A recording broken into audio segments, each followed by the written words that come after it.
People often misunderstood what a home really is.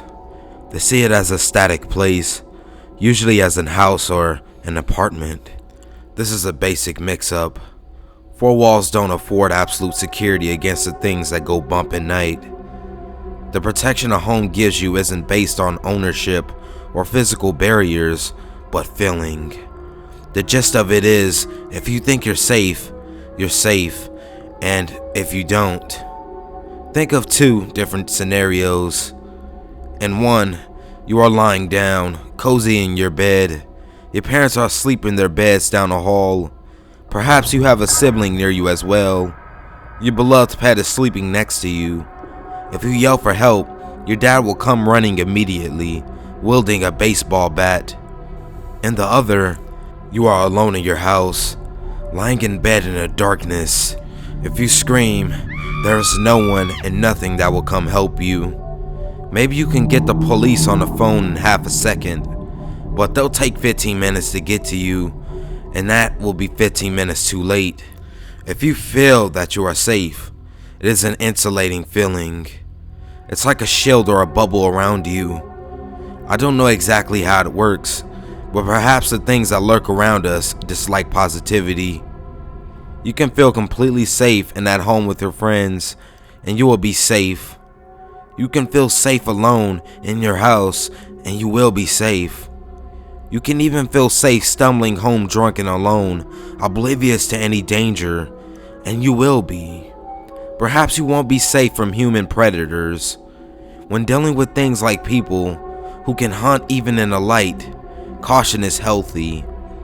But there are things we don't understand who are attracted by our fear. To them, it is an invitation, an open door. To illustrate this, I'll tell you the story of when my shield slipped. I remember vividly it was October of last year. I was in my first year of classes with a whole new group of people. A vague acquaintance of mine invited me to his friend's 21st birthday party at a karaoke bar. I showed up at the bar at 10 o'clock at night, 40 minutes from my home. When I showed up, I didn't recognize anyone there. The acquaintance left me in the lurch, and I spent a good hour and a half trying my best to ingratiate myself on people. The group of friends were laughing and drinking, and I was on the fringe. I was embarrassed and a little depressed, so I threw myself a pity party and left early. I started to drive home, and two things happened. One, I listened to depressing music and got myself into the mindset of loneliness and isolation. Two, I noticed I was running low on gas. I knew that I still had a ways to go, so I decided to make a stop. I pulled into a gas station. I was pretty lonely, with only one attendant cleaning the coffee machines inside the stores. It was near a river and facing away from 3 acres of woods. I climbed out of the car and began to go through the process of filling the tank. I remembered the story my mom had told me of a friend she'd worked with.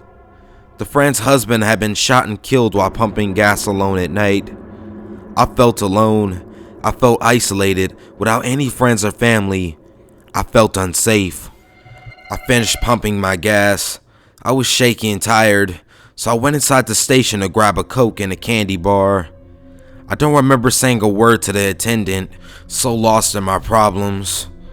I went back outside, and there was a man standing outside of my car, looking into the windows. It was like ice in my veins watching him. I thought of the shooting. Stupidly, I buried my trepidation. "Can I help you?" I asked. He turned and looked at me. For all appearances, he seemed like a pretty normal guy. He looked almost familiar.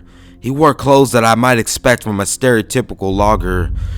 Jeans, plaid shirt, that sort of thing. If it were any other context, I might have thought he was attractive. He smiled at me. "You're alone." It was a statement of fact, not a question. He spoke like you might to a cat you're trying to lure out from under the bed and take to the vet. "No, my boyfriend is in the store." I lied. "I'm waiting for him to get off work." "Off work?" the guy said, still in that awful tone. His eyes swiveled madly in his sockets, briefly, as though he was in REM sleep. "You're waiting?" "Yes," I said. He took a step closer to me. I noticed how long his arms seemed compared to the rest of his body. They seemed to almost reach mid-knee. "He's right inside. He's right inside," I repeated. "You're alone," the man said with the ghost of a laugh. His eyes were on mine. He wasn't looking at me like one might look at another person. I can't describe the look exactly. It wasn't anger or lust. It was a hunger times 1,000. It was starvation. His face was 1,000 times more angular, 1,000 times longer. "I'm not alone. Get the fuck away from me," I said, my voice a bare squeak, not as assertive as I hoped.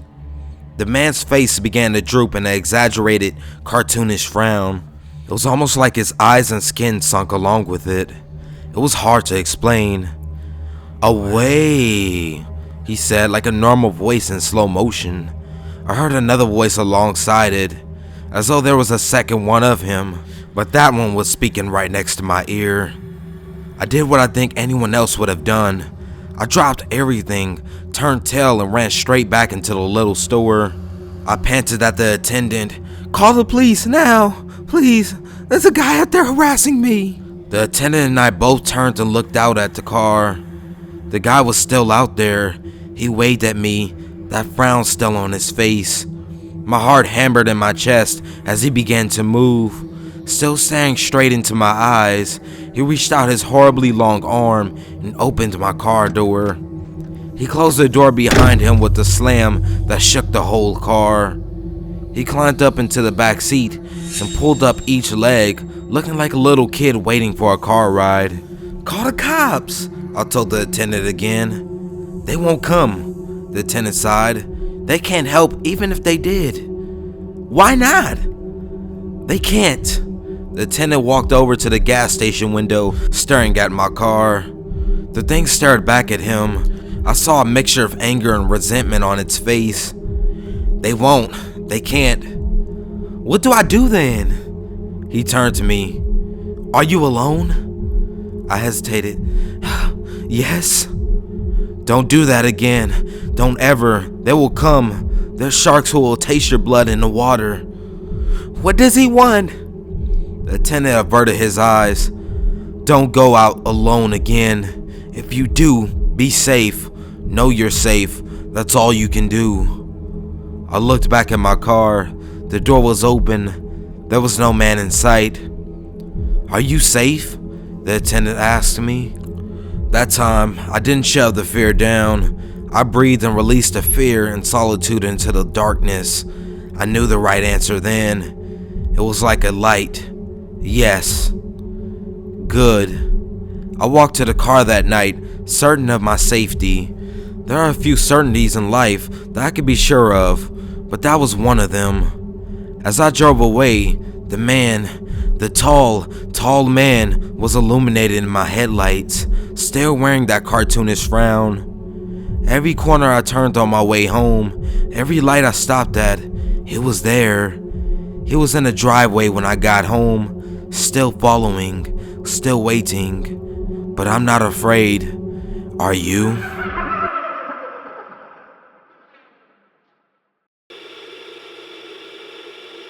I am a 29-year-old male from Manchester, England. The events in this story occurred 14 years ago, when I was 15 years of age. So I'll try to remember this in as much detail as I can, all these years later. I was in Manchester Victoria train station, waiting to catch a train to Liverpool, where I am originally from. I moved to Manchester at age 2, a lucky escape from a lifetime of Scousehood. My train wasn't for another 25 or 30 minutes or so I decided to go stand outside the train station for a cigarette. I wasn't legal to smoke back then, but not far off, and I looked around 18 to other people, so I never really thought anything of smoking in busy public places like that. And I have always been a streetwise, rebellious and little rough type lad, so I wasn't the kind of underage smoker who would be cowering out of sight in some alley somewhere, scared of getting caught. I'd been stood smoking my cig for around 5 minutes, Lost in thought and planning my escapades during my month-long stay at my uncle's house in Liverpool, and had about half done with my smoke when a slightly scruffy, slightly smaller, I'm 5'11", man of around 40 approached me and asked me for a light. After handing my lighter back, he settles next to me on the wall outside the station. He tells me he's pissed off because he can't roll joints, and his girlfriend wouldn't roll them for him because they argued. I'm a bit taken back by such forwardness, but not too much, as I was wearing a bandana with weed leaves all over it, and took that as the reason for this man's openness with his drug business. Considering this was 2001, and today's relaxed attitudes towards weed were just an MLK-esque dream in the mind of some stoner, so such openness would normally be an unusual and very dodgy thing. Me being 15 and full of bravado and not enough common sense, I started boasting about how well I could roll a joint, leading this man to asking me to come over to the canal, near enough right next to the station and away from prying eyes, to roll up his 10 bag into a few joints and for him to exchange it for £5. I'm not and never was a stupid person, and this already seemed a bit off to me, as I knew the Manchester Canal to be a notorious gay activity and street robbery, but as I said before, I was 15, lacking in fear, and seeing this guy was smaller than me, I decided he'd come off worse if he tried to harm me. So we went to the canal, him having handed me the £5 as soon as we agreed. He passed me his weed and papers and we sat on a bench as I got to work. Him making small talk and me doing my best to answer whilst concentrating on the spliff building. I remember I wasn't really fully registering his words, and was replying with generic yeahs as such, and he asked me if I was still a virgin. This made me pay a little bit more attention, as coupled with the location and its reputation, this put me on edge and I tensed up a little, although I answered his question with a quick, "Nah, I've got a bird mate." At this point, I am only halfway through rolling the first joint, and the man begins to act paranoid as fuck. If I could try to explain where we were for a second, we were in an area off to the side of the canal, with the station back up a ramp behind us, a bridge leading from one street to another via crossing the canal about 100 yards down it to the left, and a tunnel underneath the railway line, about 150 yards down the path to the right. The man starts saying he's worried about the police coming, as someone just walked over the bridge and saw me skinning up. According to him, he suggests we walk down the right of the path just under the tunnel, where we would be out of sight under the bridge. Again, overconfident and telling the man I want one of the joints if I miss my train. I agree, and we gather our stuff together and moved off towards the bridge once I'd done the first joint, which he tells me to light and go first on.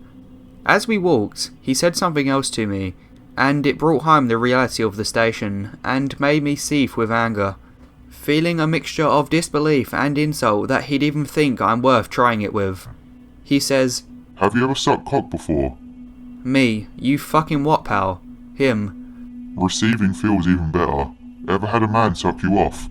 At this point I'm stunned, speechless, struggling to hold back my anger. I have always had an issue with taking people's disrespect, and lying to me in order to put me in a position with different motives is highly disrespectful in my opinion. I have stopped walking now, as has he, and I'm seriously debating whether or not to try to take this man's jaw off his face. When I decide better of it, thinking back to the person on the bridge the man claimed to have seen earlier, and thinking that there might be police headed over this way shortly, I throw the joint in the water and the weed and things at the man's feet, with an angry exclamation on my face of "fucking prick."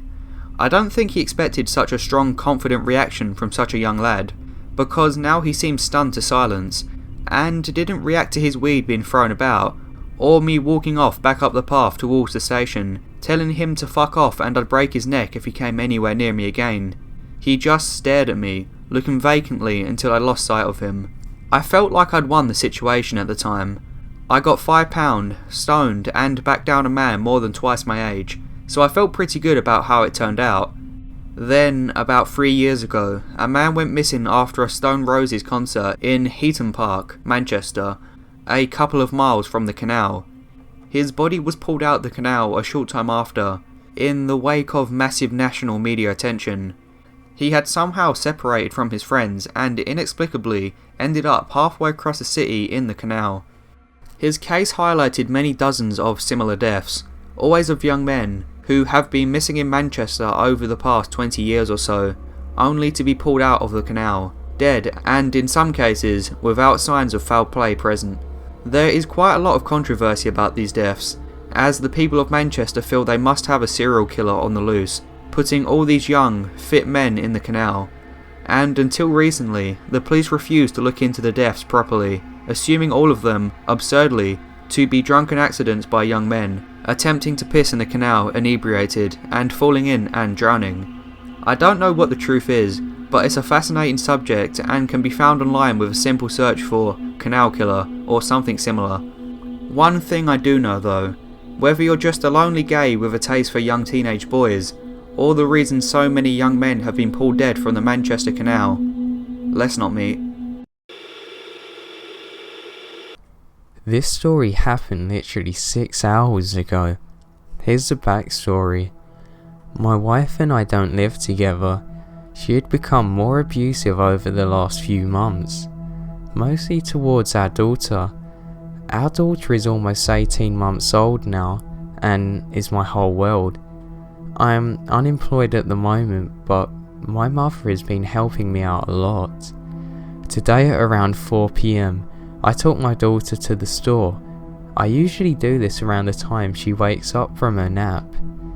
My daughter is a very active child and can't seem to sit still for more than 10 minutes without going cranky. I usually let her walk with me, holding her hand and waiting patiently for her to walk just behind me. I usually just get a juice for her, but I had to get some extra groceries that I was short on, like flour, sugar and some noodles. I also remembered that we were low on milk and grabbed a gallon on our way back. With all I was carrying, I wasn't able to hold her hand. I made sure to walk behind her, but that only makes her walk even slower. As we made our way to the cash registers, I was continuously urging her to keep walking, which she would do so, but only for a second before her attention would be drawn to another rickety box or whatever was on sale, or she would see something colourful on the lower shelf. I was getting a bit frustrated, but I wasn't showing it in my voice.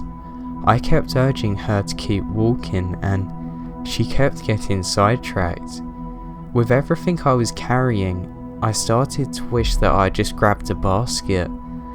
At the front, their customer service desk holds register 1, which was thankfully open. I want to take the time to mention that my daughter is very fond of saying hi and waving at everyone. I set everything up to get rung up, but the service attendant was busy with a return at the customer service area. I had to wait. The entrance to the store is to my right. The only exit door is behind the service desk, which leads into a small foyer before leading to the other doors. As people enter, they have to pass the customer service desk. I was being fatherly to my daughter, trying to entertain her with patty cake and other things, while we waited for the cashier to come to the checkout. My daughter would frequently wave at people passing and say hi in her squeaky toddler voice. Some people would smile and wave back. Others would just stop to adore her. At this point, I'm used to people doing that. It makes me happy knowing that my daughter isn't shy. The lady was ready to check us out, and I told my daughter to hold my hand since I wouldn't be looking her way. I had pulled out my wallet to retrieve my debit card to pay for the groceries and let go of her hand for that moment. I kept looking her way to make sure that she wasn't wandering off. The lady went to hand me the receipt when, all of a sudden, somebody yelled behind me, "What are you doing with his daughter?" She bellowed as I turned to look back, and a man had picked her up and started running towards the entrance doors. I was shocked. The doors didn't open since they were a one-way set of doors. The cashier quickly picked up the phone and started yelling that she was going to call the police. I was stunned to the point of immobilization, but realised quickly what was going on. I have a pocket knife that I usually carry on me so I can break the seal on my daughter's juices. I quickly ran after the man as someone started to make their way through the entrance doors. He didn't get a chance to run though before I slammed my fist across his temple. I decided not to use the knife just in case I got in trouble. The man then stumbled and I grabbed my daughter from his arms. He then proceeded to run out of the door empty-handed. The police arrived a few minutes later and asked me what I had seen. I explained that I hadn't seen the man's face, since he had shaggy long hair and a beard. He was wearing a hoodie, which wasn't that much of a surprise. They took the statement of several witnesses, including the cashier, and had already had other officers searching the area. Someone had said the guy had ran behind the building, but the police officers didn't find anything. The police took us home and then asked us more questions like, have you seen him before? Do you know anyone who looks like this man? Then proceeded to ask about the home life. CPS had been over earlier in the day to discuss my wife's mental health plan, and the police had been there as well. The officer asked if we needed any groceries or anything else, and I said no. The officers left, leaving me their cards in case I saw the guy in the area. About 20 minutes later, I got a knock on the door. To my surprise, the officers had returned with the largest box of diapers I'd ever seen, and 6 large Winco bags of groceries and a lot of toys. I fell to my knees and cried after they left us. I'd spent almost 5 minutes choking back tears as I thanked them. They had left us with a Christmas card saying I was a strong father to have had so much go on recently and that my daughter was lucky to have such a great father. There was an and 100 card there too. Wrapped in was a note that said to get a drink or two if I needed it. I don't drink, so I will probably get some extra Christmas presents for my mum and daughter. So, the fucker that tried to kidnap my daughter, I hope the police find you and let's not meet again.